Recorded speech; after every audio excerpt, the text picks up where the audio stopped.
পাঁচজন ব্যক্তিকে তুলে নিয়ে গিয়ে তাদেরকে র্যাব অফিস থেকে টঙ্গীর দিকে যাত্রা করে রাতের বেলায়, তারপর টঙ্গীর থেকে ডান দিকে একটা রাস্তা আছে, সেই রাস্তায় গিয়ে বিভিন্ন জায়গায় থেমে থেমে রাতের আধারে থেমে থেমে, যেখানে একটা নদী বা খাল পাওয়া গেছে সেখানে থেমে থেমে একজন করে ভিকটিমকে চোখ হাত পা বেঁধে নামিয়ে তাদের মাথায় গুলি করে তাদের লাশকে ড্রেনের মধ্যে বা নদীতে ফেলে দিয়ে আসা হতো। এইভাবে তারা হত্যা করতে করতে ভৈরব ব্রিজ পর্যন্ত গিয়েছে এবং তারপরে রাত শেষ হলে আবার ঢাকায় ফেরত এসেছে। এই অভিযানে মোট 3 জনের ব্যাপারে আমরা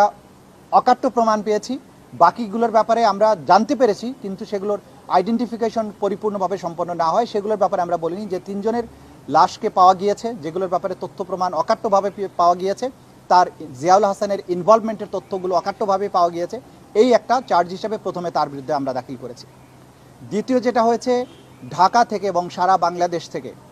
বিভিন্ন রাজনৈতিক ভিন্ন মতাবলম্বী মানুষকে গুম করে ঢাকা থেকে তাদের বিভিন্ন মাইক্রোবাসে করে, বিভিন্ন গাড়িতে করে, জিপে করে, ডাবল টেকারে করে